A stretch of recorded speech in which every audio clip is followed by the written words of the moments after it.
New at 6 tonight, only the ABC7 News I-team sits down with a woman who shares an intimate and dangerous history with the suspect in today's deadly VTA shooting. Did you think that he could have killed you? Was it that serious or not really? At that time. In their relationship, were there warning signs that predicted today's violence? I'm Laura Anthony in East San Jose, where a neighbor's surveillance video shows the suspect calmly loading his truck just before the mass shooting. I'm Chris Wynn with new information near the site of the shooting, where authorities continue to investigate. Now from ABC7, live breaking news. We are in a very dark moment. Today, 8 people went to work and won't go home. They are victims of America's latest mass shooting at a VTA site in San Jose.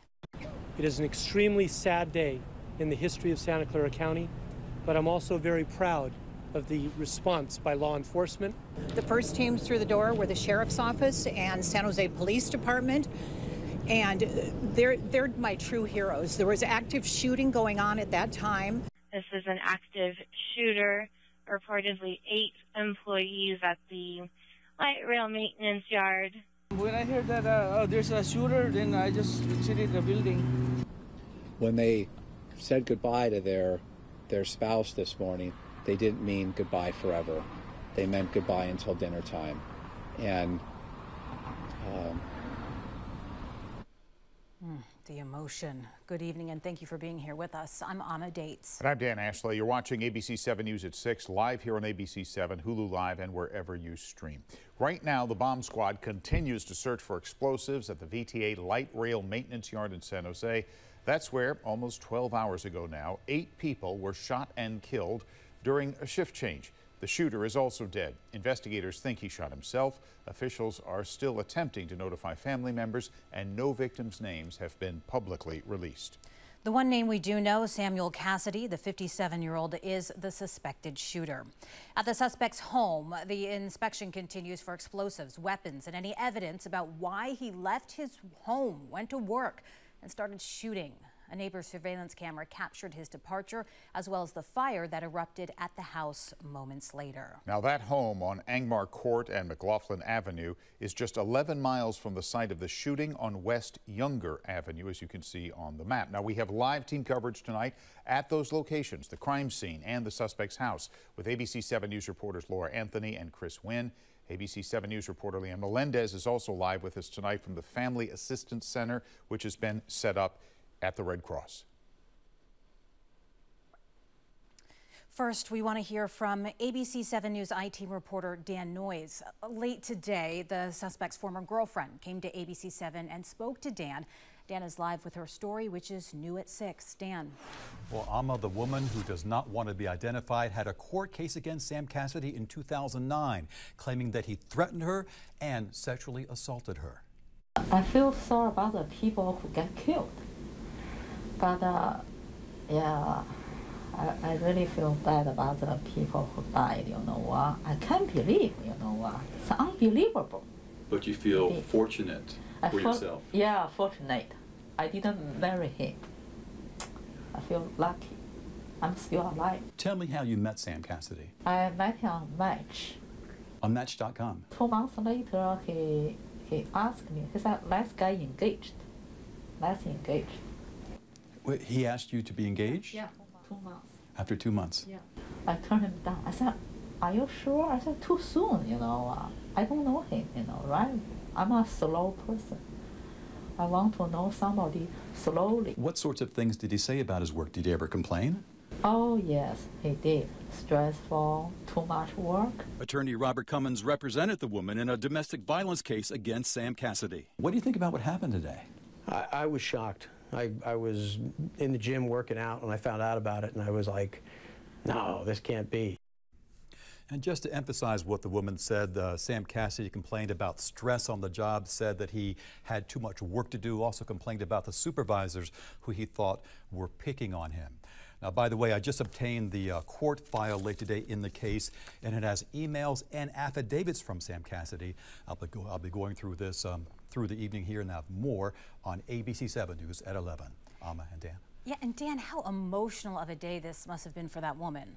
You know, Alma, you would think that there would be a lot of emotion and maybe even some tears on her part, but you know, she didn't shed a tear today. She feels as though she's fortunate to have really escaped with her life and her words. You know, this happened, she knew him back in 2009, and really the main emotion from her is a sense of relief that she escaped harm. Of course, she says that she was sexually assaulted back in 2009 from him, but she says it could have been much more serious, and she has sincere feelings about those victims, those 8 victims who lost their lives, apparently at the hands of Sam Cassidy today. Okay, all right, thank you, Dan. Well, the crime scenes in San Jose are going to stay active for quite a period of time. Investigators warned us about that today. ABC 7 News reporter Chris Wynn has been at the shooting site all day long. Chris, what is the latest where you are? That's right, Dan. We're about a block away from where that shooting took place. If you take a look behind me, you can see the intersection here at Heading and San Pedro is still closed nearly 12 hours later. And as law enforcement officials continue their investigation, city and county leaders are pledging their full support for the victims' families. Tonight, Governor Newsom isn't holding back his frustration after a deadly mass shooting in the Bay Area's largest city. When are we going to put down our arms, literally and figuratively, our politics, stale rhetoric, finger pointing, all a hand-wringing consternation that produces nothing except more fury and frustration, more scenes like this repeated over and over and over again. I say that not as a governor, I just say that as a father of 4. I say that as a member of this community, cares deeply about it. Just after 6:30 this morning, Santa Clara County Sheriff's deputies responded to the VTA light rail facility on West Younger Avenue after receiving multiple 911 calls alerting them to an active shooter. Sheriff Lori Smith says the alleged shooter turned the gun on himself as law enforcement entered the building. Authorities now say 8 victims were killed across multiple locations on the property. According to the sheriff, deputies came in as the shots were still being fired. They know that that's their job, to put their life on the line to try to save other people, and I think we have a lot of officers who are heroes today. A VTA employee says the shooting took place during the busiest time of day at the corporation yard as operators and maintenance workers were preparing for the start of the day's service. Mayor Sam Liccardo was in shock over the tragedy, but urged for action to be taken. A lot of people are suffering right now. Families have lost loved ones, colleagues have lost friends, and we're going to need to really come together and help support each other. Fire officials say they responded to a fire at the alleged suspect's home not too long before the shooting. The governor spending some time this afternoon with the victims' families. To those that lost their lives and the families lost their loved ones, yes, our hearts go out, but we are resolved to not make this meaningless, but to bring meaning at this tragic moment in our state and our nation's history. Law enforcement officials tell ABC News that the suspect had multiple weapons registered under his name and that the ATF and others are now trying to account for them. We're live in San Jose. I'm Chris Wynn, ABC 7 News. Yeah, Chris, you know, this is obviously a tough time for everybody who works for VTA and for everybody who uses the facilities. What's being done to make sure they are safe tonight? Great question. We've learned just in the past hour that out of an abundance of caution that the VTA is having bomb-sniffing dogs go through all of their properties, and that work will continue into the evening. Okay. Chris, thank you.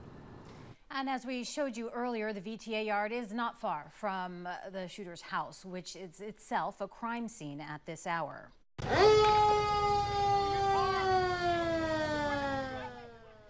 And it's partly because the house caught fire moments after he left for work this morning. His neighbor's home security camera captured the flames, smoke, and responding firefighters. ABC 7 News reporter Laura Anthony has been at the house for hours as investigators arrive. And Laura, what can you see now? Well, we've actually been pushed back 300 feet is what San Jose police told us. We needed to go back down the street to be safe. That was earlier this afternoon. Also this afternoon, we obtained that stunning video from this neighbor across the street. His name is Doug Sue. It's surveillance video.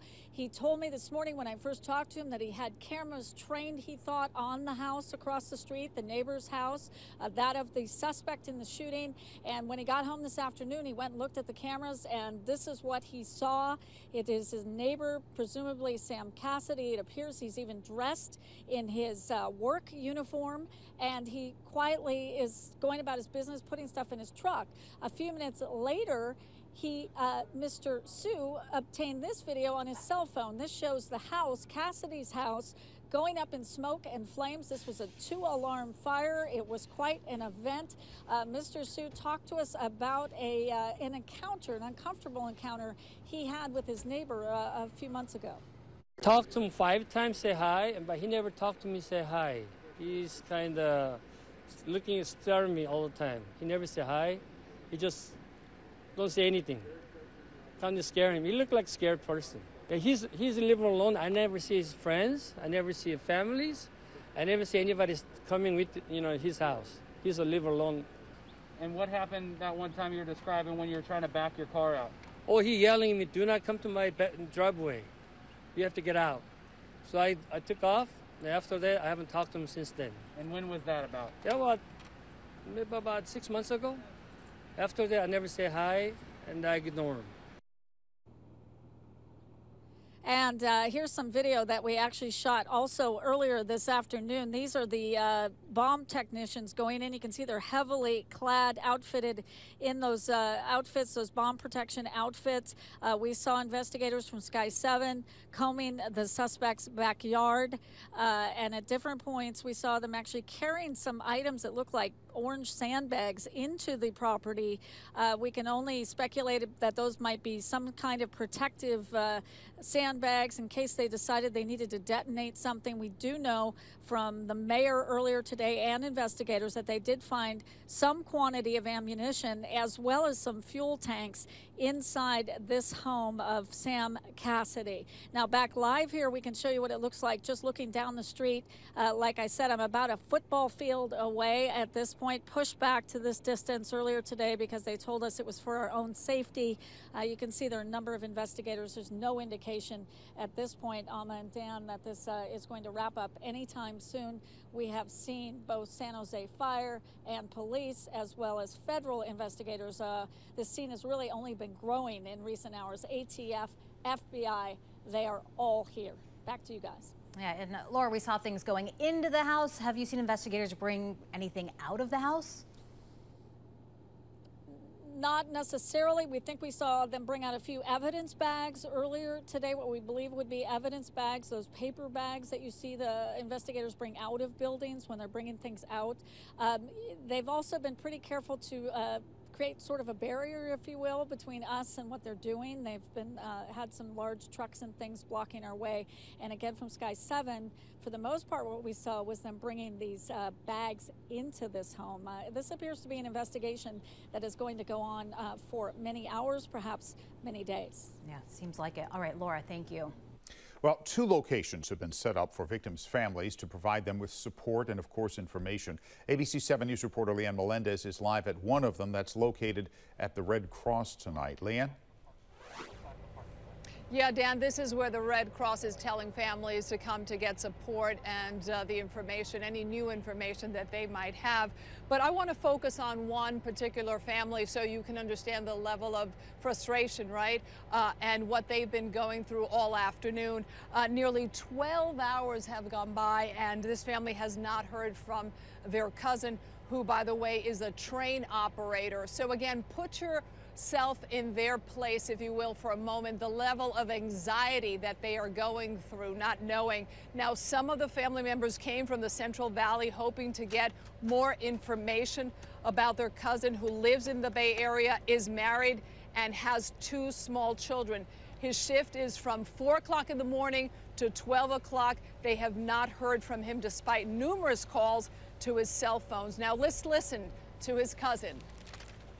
Right now there is no news for that, where they are, Nothing they cannot do because we are just here for together to help each other right now. And by the way, his family has, that man has 4 family members who work for VTA. 3 of them, by the way, were not working this morning. And, you know, we don't want to get too close. You're looking at live pictures right now of the family hugging. I have no idea. I cannot confirm whether or not the news is good or bad. I see them crying, I see them hugging, I see them grieving, but again, I don't know at this moment what is going on. I will approach them and I will let you know later, but that's all I have right now. At this moment, it doesn't look good. Oh, that is just gut-wrenching, Leanne. Any of us who've done these kinds of scenes, it's just terrible. What is the center, can you be a little more specific? What's the center offering family members and victims? What are they doing for them? Yeah, Dan, when I talk about support, it means they're offering grief counseling, mental health counseling, and victim compensation for anyone who needs it. Now, I'm also told that this Red Cross Center will be open for the next 2 days for these families from 11 in the morning to 7 p.m. But at this point, I think we're going to be here for a while. I'm live in San Jose. Leanne Melendez, ABC7 News. Okay. Leanne, thank you very much. Very tough spot to be tonight, of course, because of so much emotion. Now, there are 2 physical locations where families can go to get support and information. The Reunification Center is located at 70 West Heading Street in San Jose.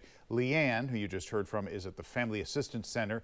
That's at the Red Cross, located at 2731 North 1st Street, also in San Jose. You can also call for information, 408-209-8356. And there's a website set up for donations to help the victims. You'll find that, a link for that on our website, abc7news.com. And a vigil has been organized for tomorrow, about 24 hours from now. In fact, it will take place at San Jose City Hall starting at 6 p.m. Today's tragedy affects all of us. If you need some support, go to abc7news.com/takeaction to find your ally. So many resources available there. Sadly, we have been through this before. Next, a look back to bring some perspective to today's tragedy.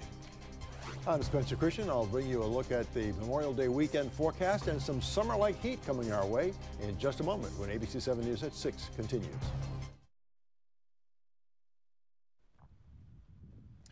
At the VTA's main building on 1st Street in San Jose, flags are flying at half-staff.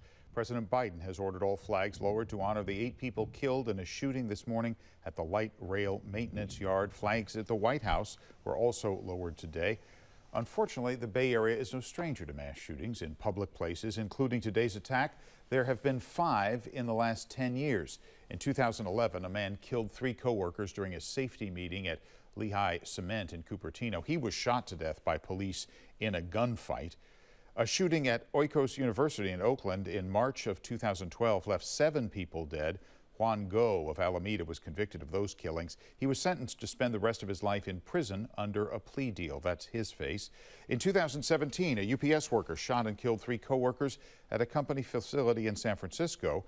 A union official says 38-year-old Jimmy Lamb had filed a grievance claiming he was working excessive overtime. He killed himself after police told him to put the gun down. The last attack happened 2 years ago. Remember, at the Gilroy Garlic Festival, a gunman killed 3 people and wounded 17 others before taking his own life during a shootout with police. Can't believe that's been 2 years now. The transit community was quick to react and offer words of support to the VTA today. The GM of AC Transit issued a statement that reads in part, quote, "As in any family, the sorrow of one is the collective sorrow of us all. AC Transit wishes each of our VTA family members peace and comfort as you mourn today and in the days to come." BART's general manager tweeted, quote, "We in the Bay Area transit community share common goals, values, and commitment to the public, and in times like these, we share their grief." A tweet from Samtrans reads, "Our thoughts are with our colleagues at VTA this morning. Our hearts go out to all the families impacted by today's tragedy in San Jose." And a statement from Caltrans says, quote, "We stand with our member agency as they continue to serve the public amidst this tragedy." San Jose Mayor Sam Liccardo pointed out that VTA workers, like all transit employees, were key to helping us get through the pandemic. These are and were essential workers. These VTA employees helped us get through this horrific pandemic. They were showing up every day to operate light rail and buses to ensure people could still continue to go about their lives amid all the challenges of the pandemic, and they were taking risks with their own lives in doing so. Today, VTA implemented some service changes, increasing the capacity of buses and trains and decreasing the physical distance required between passengers. People need to stay just 3 feet apart now, not 6 feet. With the prior restrictions, hundreds of passengers were bypassed by buses and trains that were deemed too full. Masks are still required for all passengers. Because of the shooting, all light rail VTA service is currently suspended. Bus bridges are provided to help passengers get where they need to go. VTA says it may take several days to resume light rail service. All right, we're going to move on for a few minutes. Coming up next, Spencer joins us with a look at the weather for the next 7 days, including, of course, the Memorial Day weekend. Back in a moment.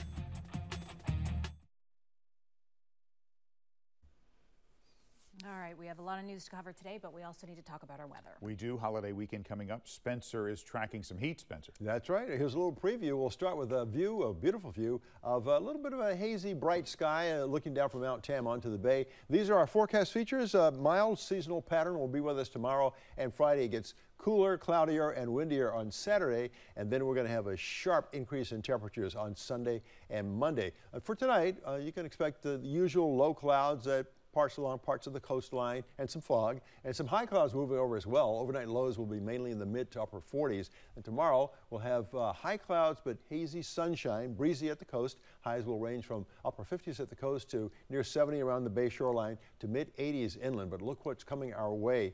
On Saturday, I mentioned the cool down, but then on Sunday, temperatures bounce up into the low to mid 90s inland. And on Monday, Memorial Day, numerous locations are likely to top out at 100 degrees. I'll show you the entire AccuWeather 7-day forecast a little bit later. Dan and Amma. All right, thank you, Spencer. Well, coming up next, our team coverage from San Jose continues. We'll bring you a live report from one of the centers set up for family members who have been waiting and worrying all day long. I'm Liz Kreutz in the newsroom. Coming up as well, the renewed calls for gun control following today's shooting and what lawmakers, including the president and vice president, are saying. And because of our extensive live coverage of the shooting in San Jose, today's episode of General Hospital did not air. It can be seen overnight starting at 2 a.m. Coverage also preempted today's episode of The View, which will air starting at 3 a.m. Now from ABC7, live breaking news. Today's shooting at the San Jose VTA rail yard unfolded quickly. Investigators say the first 911 shots fired calls from the VTA yard came in at about 6:34 this morning. Minutes later at 6:36, fire crews were called out to that fire at the shooter's home in San Jose. The fire was out by 7:27, but investigative and bomb technician crews were out at the home for hours later. Back at the VTA yard, the shooter was declared down by 8:08 a.m. Sheriff's officials say deputies had rushed into the building to rescue victims. 8 people were killed. They did not wait. They immediately went into the scene and rendered first aid and rescued victims out of the building as fast as they can to figure out what was going on. At noon today, VTA shut down light rail service until further notice. It is expected the shutdown could last several days. Officials say as long as the yard remains a crime scene, it limits their ability to provide service. New at 6, we're hearing from suspect Samuel Cassidy's former wife tonight. She told ABC7 she was married to him for 10 years. Now, she says she didn't think he would do such a thing. He had a temper, which is, you know, we all have a little temper every now and then, but he was a little more than that. But I never thought he would do that. Until later when I found that out, I was like, no, it can't be him. My God. It was him. I saw a picture, and We'll have more from this interview tonight on ABC7 News at 11. And we obtained this video this afternoon of the suspect. It was taken from a surveillance camera around 5:40 this morning from a house across the street. Now, as you can see, the suspect is walking to his truck carrying a bag and appears to be wearing work clothes and a mask. The video freezes from time to time. It's a little jerky. It was recorded about an hour before the fire at the home on Angmar Court was reported. The neighbor who provided this video, Doug Sue, told us that the suspect lived alone and that he never saw anyone else at the house. Sue says he often said hi to the man, but he would never answer and would never talk to any of the neighbors. Sue admitted he was a little afraid of his neighbor. He says he hadn't spoken to him in about 6 months. The last time was when he was backing his car out of the driveway, and the shooter began yelling at him, telling him not to come into his driveway. Well, of course, 8 people won't be returning home today because of this shooting. Their families are left worrying and wondering. ABC7 News reporter Stephanie Sierra has been live all day for us at the Family Reunification Center, just blocks from the shooting scene where families can go to get information and support. Stephanie, what are you hearing there? Well, Dan, these families have been going on 11+ hours now, still without any indication if their loved one is safe. That's what we've been hearing throughout the day. It truly is heartbreaking. One woman we spoke to described her call to her husband this morning, who was working here at the light rail field, and she said that she wished his voicemail would automatically play so she knew he would hear her voice just in case something happened to him. Again, she doesn't know. That's the case for all these families. They're just stuck waiting. Now, most families have left the reunification center, but at least around 6 groups did stay for most of the day. San Jose City Councilman Raul Perales and the Singh family, both of which we've been in touch with all day. For Perales, he says his childhood friend was one of the victims and is in tough shape. I'm hoping for the best. I love him. Yeah, I mean, it's tough. We actually still have no idea. We've been trying to reach him, and actually really have no idea at all, because we know he was there, and we have been trying to contact him since the morning time, since it happened, and he hasn't been returning any calls, no text messages, no nothing. That was the nephew of the Singh family who we met earlier this morning, still awaiting any sign of their uncle, as they have been closely tracking his phone, and they could see the green dot indicating it was there on the property and is still there on, but they have yet to hear from him, and that was 11 hours ago. So you can just imagine how difficult it's been for each and every family that is struggling through this. I will say, as tragic as this entire day has been, we have seen signs of the community really banding together. Law enforcement here saying, you know, I'm not going to leave. I'm going to be here as long as it takes to get these families where they need to go, to get any kind of information that they need. It's that kind of love and support that, you know, we appreciate seeing. We do know there is a vigil planned to honor all the victims and their families tomorrow at San Jose City Hall at 6 o'clock. So we can only hope for more clarity at that point. We're live in San Jose. Stephanie Sierra, ABC7 News. We know that the community will throw their arms around these families and support them. Are you still seeing a lot of families, Stephanie, at the center there? You know, the center is still open, Dan, and grief counselors are here, but many of the families have left for the day. They've either gone home, you know, anxiously awaiting a call for any update. But, you know, we did see a small group here not too long ago, you know, on the sidewalks here, still, you know, seeing the crime scene. It's just, you know, really been so tough for them. But for the most part, most of these families have left for the day. Long day. Long days ahead, too, obviously. Stephanie, thank you. Santa Clara County Sheriff's Department spokesperson says that several people were injured during the shooting. 2 victims were taken to Valley Medical Center in San Jose. 1 person passed away upon arrival. The second person is in critical condition. The hospital has not released any further details about that person. We used the ABC7 News app to alert you to the situation this morning, sending out this push alert within an hour of the first shots fired. Download the app and enable push alerts so that you will know when news breaks where you live. According to the Gun Violence Archive, so far this year there have been more than 200 mass shootings in the country, and today's shooting has only reignited calls, as you can imagine, for more gun control. ABC7 News anchor Liz Kreutz has been tracking what lawmakers have been saying about this, including President Biden and Vice President Harris. Liz is in the newsroom. Liz? Yes, Dan, President Biden has been briefed and is following this shooting. He has ordered flags at the White House to half staff. You can see video we have from earlier in the day. He noted that this is the 5th time he has done so as president after a mass shooting. He also did so after the shootings in Georgia, Colorado, South Carolina, and Indiana. Now, in his statement he released, the president said there are at least 8 families who will never be whole again. There are union brothers and sisters, good, honest, hardworking people who are mourning their own. He went on to say, enough, and urged Congress to, quote, help end this pandemic of gun violence in America. Vice President Harris also addressed the shooting today, mentioning it is personal to her as a Bay Area native. But it is absolutely tragic. It's absolutely tragic. I have family that live in San Jose. I've worked for many, many years with the mayor of San Jose and that police department. And my prayers and my thoughts are with all of those families that have been affected.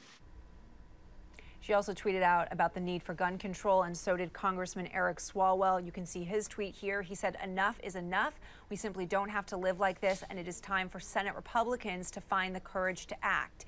And Congresswoman Jackie Speer spoke earlier on our air with Kristen Z and Larry Beal about the #1 change she would like to see.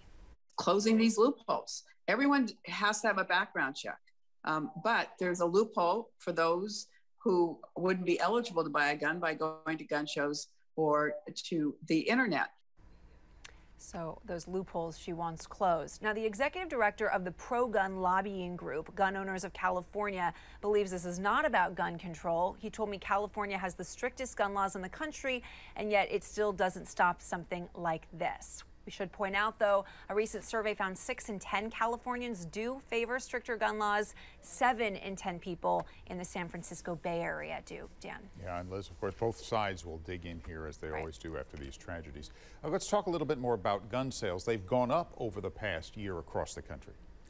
They have, Dan. According to the Washington Post, 2 million firearms were bought in January alone. That's an 80% increase year-over-year spike.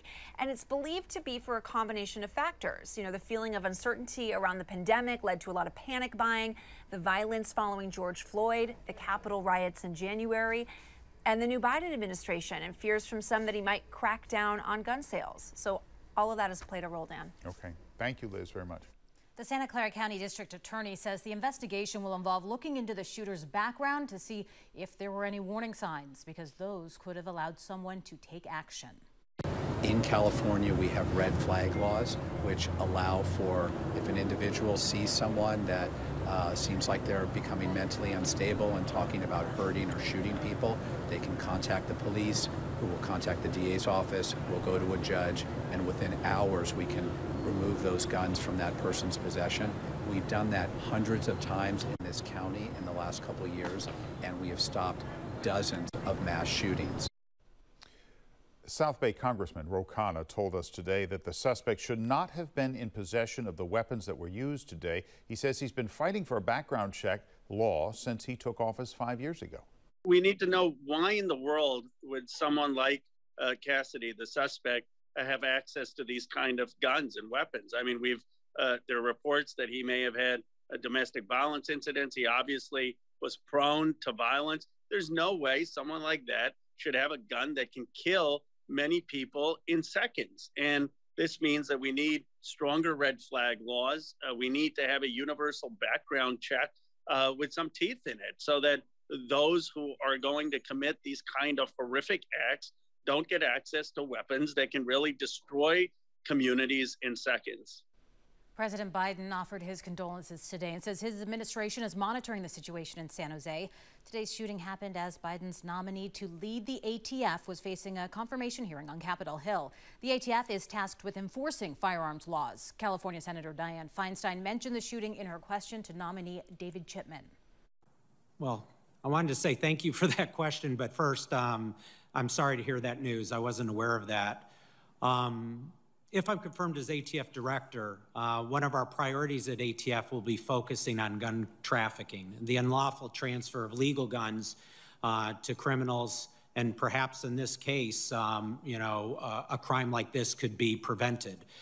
So as ATF tries to solve crimes, we will have to strive just as hard to prevent them from ever happening in the first place. Chipman worked for the ATF for 2 decades and has since been involved with gun control groups, something he's facing Republican opposition for. Well, events like we witnessed today, obviously very traumatic and troubling. We are here to try to help as best we can. Go to abc7news.com/takeaction to find resources for mental health, depression, and more. And coming up next, we're going to have an update on the coronavirus pandemic in California. We are making progress.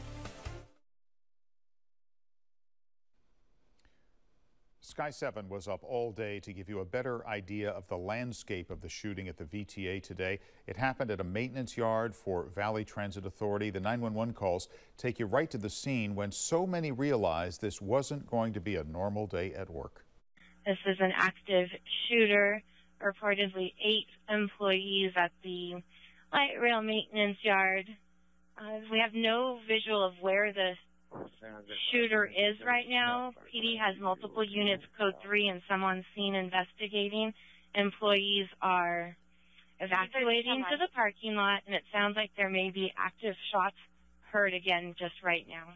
Just an update, PD is closing down Younger. They're saying the shooter is on the 3rd floor, unknown which building. Still another active shot heard. A reminder, a vigil has been organized for tomorrow at 6 p.m. at San Jose City Hall. Turning now to our work to build a better Bay Area, which includes looking out for our health. California's coronavirus activity continues to plateau. Our test positivity rate remains at a record low of 0.8%. Meanwhile, our vaccination rates continue to rise. As you can see on our ABC7 News vaccine tracker, 42% of Californians are fully vaccinated. 54% have received at least 1 dose. And if you have questions about coronavirus vaccines, ask the ABC7 News vaccine team by going to abc7news.com/vaccine. Just click on that big blue box. All right, coming up next, we'll get an update on our weather forecast. Spencer's ready with that. All right, we need one last check on our weather. We do indeed. Heat is coming, and Spencer's tracking it for us. Okay, Dan and Hummer. Well, the heat will come over the Memorial Day weekend, but it won't start out that way. Here's a look at what's happening right now. It's quite breezy, as it has been just about every day for the last several weeks. We've got gusts to 36 miles per hour at SFO, and it's pretty breezy just about everywhere else as well. Here's a view from Sutro Tower looking out over San Francisco, and you can see little haze, little light puffs of low clouds beginning to push out over the city, but skies are clear and blue over most of the Bay Area right now. It's 54 degrees in San Francisco, Oakland 59, 65 at Mountain View, 66 San Jose, 72 at Morgan Hill, Half Moon Bay, 54 degrees. And the view from Emeryville shows you the low clouds stacking up there along the coastline, beginning to push out over the bay. Other temperature readings right now, 72 at Santa Rosa, Novato 64, 68 at Napa, 82 Fairfield, 80 at Concord, 74 at Livermore. And a nice view from Mount Tam looking down onto the bay.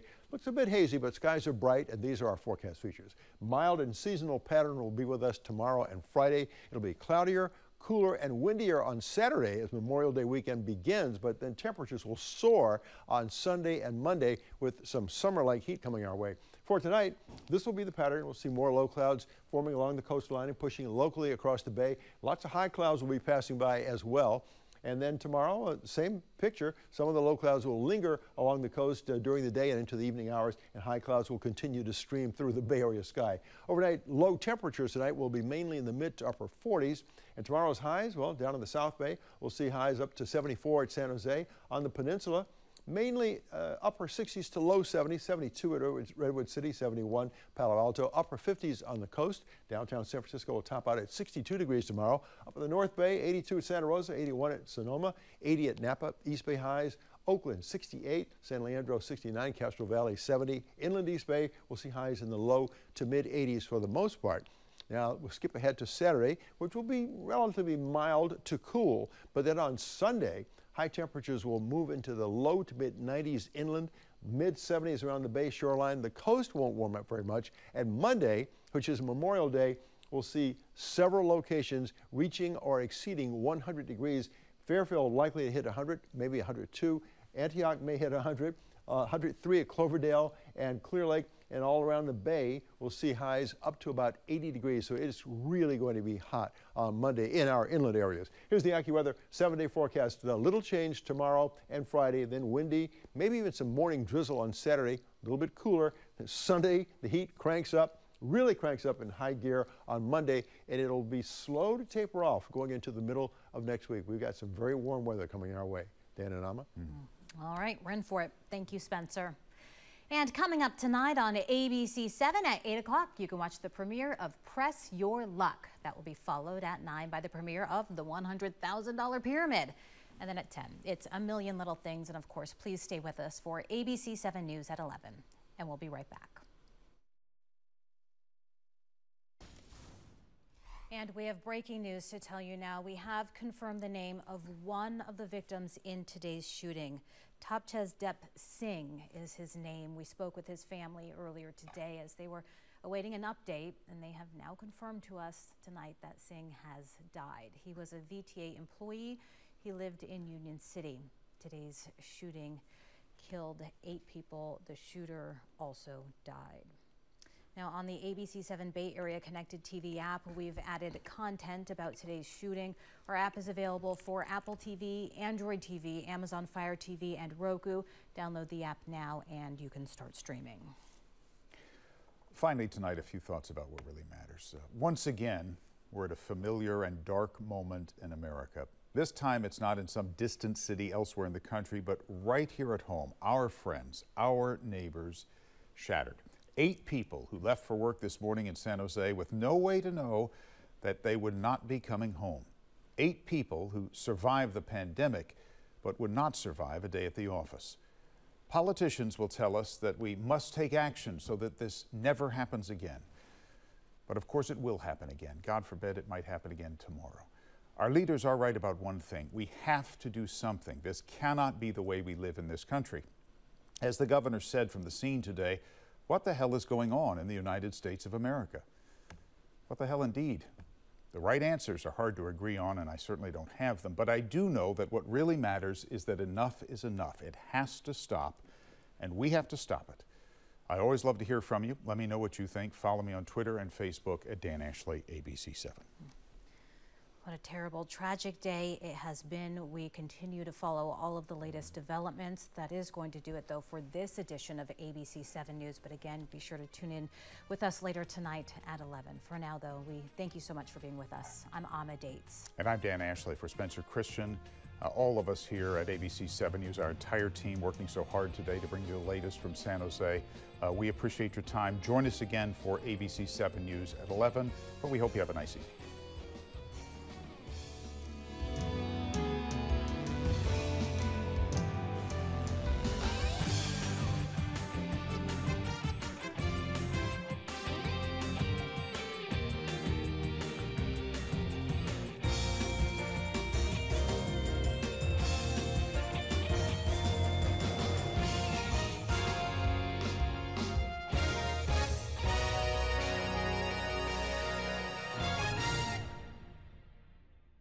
Straight answers. We have received more than 1,000 questions to your vaccine questions. That's something that my patients ask me all the time. About access, risk. Everybody has to continue to be vigilant. And what's happening in your community. When should we expect to know that there is truly equity? To ensure that those who are at highest risk are able to get access. The way we get through it is for all of us to prioritize the highest risk. And we will get there. Vaccine Watch, a Bay Area conversation. Watch it now wherever you stream.